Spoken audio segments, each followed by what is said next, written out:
E aí, pessoal, muito bom dia, muito boa tarde, muito boa noite. Eu não sei que horas você vai estar vendo esse vídeo, mas é sempre um prazer ter você aqui. Então, pessoal, estou voltando aqui a gravar para o canal.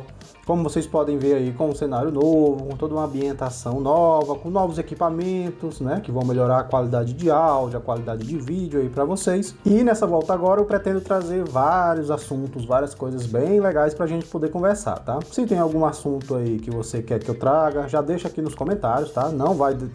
Não deixa isso para depois, porque depois você não vai comentar, eu sei como é. O tema de hoje ele é um tema simples, entre aspas, tá? A gente sempre aprende esse tema na faculdade, mas ao decorrer da vida, da prática profissional, a gente vai aperfeiçoando ele, vai entendendo que ele é muito mais amplo do que a gente pensa, tá? O tema que eu escolhi para trazer hoje seria as formas farmacêuticas. Isso aí, formas farmacêuticas, um tema mais ou menos simples, mas que é muito relevante para quem é farmacêutico e até para quem quer entender um pouco mais sobre esse mundo. Antes da gente começar aqui a falar propriamente sobre o tema, eu vou trazer um pouquinho sobre a minha história, né, a minha carreira. Eu sou formado em farmácia pela Universidade do Vale do Jaguaribe desde 2022. Eu tenho pós-graduação em farmácia clínica e atenção farmacêutica pelo ICTQ, né? Já atuei aqui em farmácias comerciais, né, que a gente chama de drogaria, então farmácias grandes, farmácias pequenas, já atuei em ambas. Atuei também em farmácia de atenção básica, ou seja, no SUS, nos postinhos de saúde, né, nas CAFs. E atualmente eu sou farmacêutico hospitalar, trabalho em hospitais, em farmácia hospitalar propriamente, tá? Então, pessoal, para a gente iniciar aqui o nosso assunto, o que são as formas farmacêuticas, né? É muito simples se eu chegar e disser que formas farmacêuticas é aquelas formas sólidas, semissólidas, líquidas e gasosas, né? Vamos dizer assim, é muito pouco abrangente. Na verdade, é muito abrangente e acaba não sendo tão específico, tá? Mas as formas farmacêuticas, elas vão dizer várias características muito além disso. Por exemplo, a forma do medicamento, então, se é um medicamento redondo, se é um medicamento achatado, isso está incumbido na forma farmacêutica. O tipo de liberação, se é um comprimido de liberação rápida, um comprimido de liberação lenta, isso também faz parte da forma farmacêutica e até mesmo se precisa ou não agitar, né? Se a gente estiver falando de um xarope, de uma suspensão, a gente sabe que existe essa diferença e isso também está incluso na forma farmacêutica do medicamento. Então, por que é que eu preciso saber das formas farmacêuticas do medicamento, né? Nesse tempo em que eu trabalho em farmácia, eu já tive que tirar inúmeras vezes, inúmeras dúvidas de pacientes e até mesmo de colaboradores que trabalhavam comigo ali na farmácia, né? Deixa eu só conferir se o microfone tá ligado. Tá ligado. Então eu já tive que sanar muitas dúvidas de clientes, de colegas. Entender sobre as formas farmacêuticas faz a gente entender melhor sobre a estabilidade, o armazenamento dos medicamentos, entender sobre o fracionamento, quais os medicamentos que podem ou não ser fracionados, entender sobre diluição, os mecanismos de ação, porque a forma farmacêutica impacta no mecanismo de ação dos medicamentos. Quanto à absorção do medicamento, né, existe diferença entre as formas farmacêuticas aí. E tudo isso vai ajudar a gente a saber qual a melhor terapêutica a se aplicar, né, no tratamento de um paciente.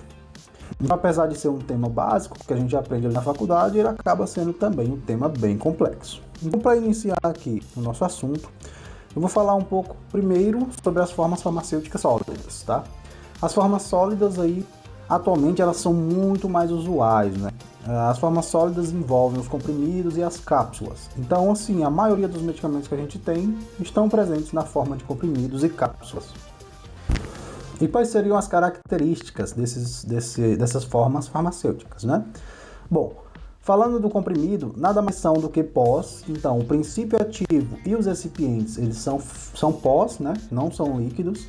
E eles são misturados entre eles, compactados, são prensados até virar um comprimido. Para quem não sabe bem o que seria o excipiente, tá? O excipiente é tudo aquilo que vem além do princípio ativo. E o excipiente ele tem várias funções, como conservação do princípio ativo, como aumentar o volume do medicamento, porque algumas substâncias precisam que a gente aumente o volume para conseguir compactar. Enfim, tem diversas funcionalidades. Outra forma farmacêutica também são as cápsulas. As cápsulas nada mais são do que um invólucro de gelatina, geralmente é feito de gelatina ou de amido, e dentro dessa cápsula vai o princípio ativo. A gente tem as cápsulas duras, e aí nessas cápsulas a gente vai o princípio ativo em pó, né? Então a gente coloca ali dentro um pozinho. Ou a gente tem também, mais recentemente, as cápsulas moles, né? Onde a gente consegue colocar dentro delas líquidos. Então é uma cápsula também de gelatina, mas ela é totalmente vedada e dentro dela tem um líquido. Bom, dando continuidade aqui, uma outra forma farmacêutica sólida são as drágeas. As drágeas, elas são como se fosse um comprimido, tá? Só que ele é revestido com uma camada de açúcar, tá? Uma camada que tem o intuito de proteger esse princípio ativo que está ali dentro. Muitas vezes é um princípio ativo que não pode entrar em contato com o ácido do estômago, e aí eles envolvem nessa capa de açúcar para que ele passe pelo estômago sem sofrer danos. Além da dragem, a gente tem as pastilhas. As pastilhas são muito utilizadas e muito conhecidas quando a gente está com dor de garganta, né? A gente pega aquelas pastilhas que vêm com anestésico e aí já ajuda ali na própria região local mesmo a dar uma anestesiada na garganta e melhorar um pouco da dor. Mas existem outros medicamentos, como medicamentos para azia ou para outras finalidades que também vêm em formas de pastilha. E por fim, a última forma sólida são os supositórios, tá? Supositório, pessoal, a gente sempre tem o costume de pensar no supositório via retal, mas também existe o supositório vaginal, tá? E ambos eles têm uma composição semelhante. A questão é que o supositório ele vem, o princípio ativo, envolto em uma substância que ela é termossensível. Então, se existe um aumento da temperatura, ela vai acabar derretendo e vai fazer com que o princípio ativo entre em contato com as mucosas, né? Seja do reto, seja da vagina. E isso vai ocasionar uma absorção do medicamento e ele vai fazer o efeito desejado. Então, saindo um pouco das formas sólidas, a gente entra nas semissólidas. As semissólidas, no aspecto visual, assim, elas são bem parecidas, né? Que são as pomadas, os géis e os cremes. Então, as três, visualmente falando, elas são muito semelhantes, mas elas apresentam algumas diferenças. Por exemplo, as bases delas são diferentes. As pomadas, elas têm como base alguma gordura, algo gorduroso. Isso faz com que ela tenha uma alta viscosidade, com que a hidratação dela seja muito boa, mas que a remoção dela seja bem difícil.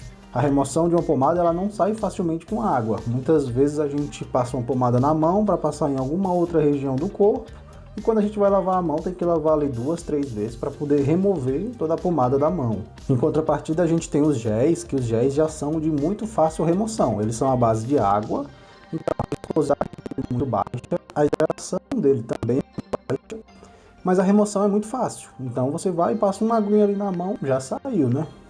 E como intermediário a gente tem os cremes. O creme nada mais é do que uma emulsão. Então é uma mistura de água com óleo, né? Que forma ali o creme.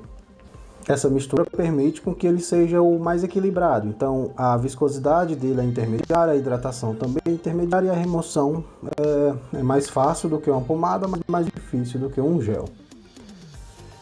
E a aplicabilidade de cada um vai depender, pessoal, da região que a gente quer passar aquela substância e também da finalidade para que você quer aquela substância. Por exemplo, as pomadas elas são muito interessantes quando a gente vai utilizar em regiões úmidas, porque a própria umidade do local, se a gente aplicar um gel, por exemplo, ele vai sair com muita facilidade. E aí acaba que o princípio ativo que era para estar naquela região não vai estar, porque vai ter saído com a umidade e não vai fazer efeito, né? Então seria mais interessante uma pomada. Mas se a gente já está falando do rosto, aí já é mais interessante a gente usar o gel, né? Porque a pomada ela fica um aspecto gorduroso na cara, fica aquela sensação ruim, né? E o gel já é muito mais suave, muito mais leve. Tanto que as indústrias de cosméticos, né, hoje em dia estão trazendo muito formulações em gel. Então, dando continuidade aqui nas formas líquidas, a gente tem os xaropes e a suspensão. Falando um pouquinho dos xaropes, ele é uma mistura homogênea, ou seja, o líquido, o princípio ativo e o líquido que seria o veículo, eles se misturam perfeitamente. Como a gente jogar, por exemplo, água e sal, né? Vai virar uma coisa só, vai virar uma solução só. O mesmo acontece com os xaropes. Uma característica dos xaropes é que ele possui açúcar na formulação. Isso é bom para mascarar o gosto dos sintomas do medicamento, né? Quando o medicamento tem um gosto ruim. Mas muitas pessoas ficam com o pé atrás ali de usar um xarope, por exemplo, em pacientes diabéticos, por conter açúcar na sua formulação. E aí eu já trago uma dica aqui para vocês, tá?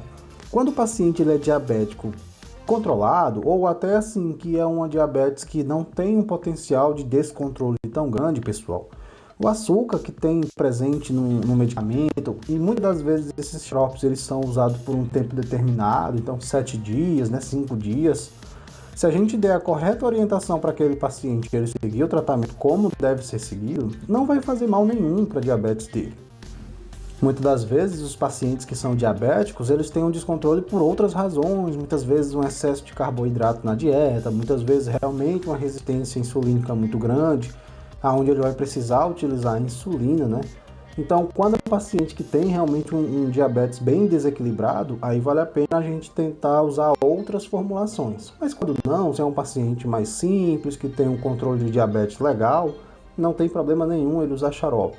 E uma outra forma de líquidos também muito usada é a suspensão, tá? A suspensão, ela é uma mistura heterogênea que a gente chama. Então, a mistura entre o princípio ativo e a solução, o veículo, né, não é muito perfeita. O que é que acontece? Quando eu pego uma suspensão, eu tenho que agitar ela. Nessa agitação, ela vai se misturar o princípio ativo com o veículo e aí a gente vai conseguir fazer a utilização dela. Se eu deixar ela um tempinho parada, vai acontecer isso que vocês estão vendo na forma, na foto. O que era pó, ele desce, vai para o fundo, ele sedimenta, né? E tudo que é líquido fica em cima, então ele se separa. Por isso que toda vez que a gente for utilizar é necessário que a gente agite bem o frasco. Ainda nas formas líquidas, a gente tem outras duas fórmulas, que seriam o elixir e as tinturas. Essas duas fórmulas, ultimamente, elas não são muito presentes, né, no mercado, mas elas têm alguns representantes muito fortes ainda, tá? Então, no elixir, basicamente ele utiliza um solvente que tem como principal componente o álcool, né? Então ele é a base de álcool. E as tinturas, ela já é um produto extraído da maceração de plantas, vegetais ou animais. E essa maceração, ela permite tirar ali um concentrado de substâncias daquela planta em questão, né? Por exemplo. E por fim, eu trouxe também aqui alguns representantes dos gasosos, tá? Nos gasosos, pessoal, a gente tem os aerosóis. Então, os aerosóis são o quê? Um composto que pode ser pó ou pode ser líquido, mas eles estão envoltos ali junto com um gás propelente. Como exemplo aqui, vocês podem ver, eu trouxe as bombinhas de aerosol, né? Geralmente ali paciente que tem asma ou DPOC, eles têm essas bombinhas aí, tem o costume de estar utilizando. Basicamente, esse gás propelente ele vai empurrar essa substância que tem, esse princípio ativo, com uma pressão muito forte. E isso vai fazer com que as partículas que saiam desse medicamento sejam muito pequenininhas, tá? Muito pequenas mesmo. Isso favorece com que a aspiração, né, a nebulização desse produto seja muito mais fácil e que ele vai fazer efeito lá onde ele deve fazer, que no caso seria no pulmão. E também nós temos os sprays, tá? Os sprays já não tem necessariamente um gás propelente ali para poder fazer a propulsão dele, mas eles saem também de forma espalhada. Muitas das vezes a gente utiliza os sprays de forma nasal, tem alguns sprays também que são de forma oral, então aqueles própolis que a gente compra na farmácia, tem como formulação, vamos dizer assim, eles são gasosos. Então, pessoal, eu queria pedir para vocês não se esquecerem de deixar um gostei aqui nesse vídeo, se você chegou até o fim. Se inscreve aqui no canal para receber mais conteúdos como esse.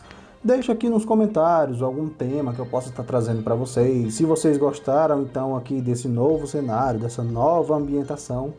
E não esquece de acompanhar aqui o canal para receber mais vídeos como esse, tá bom? E até o próximo vídeo!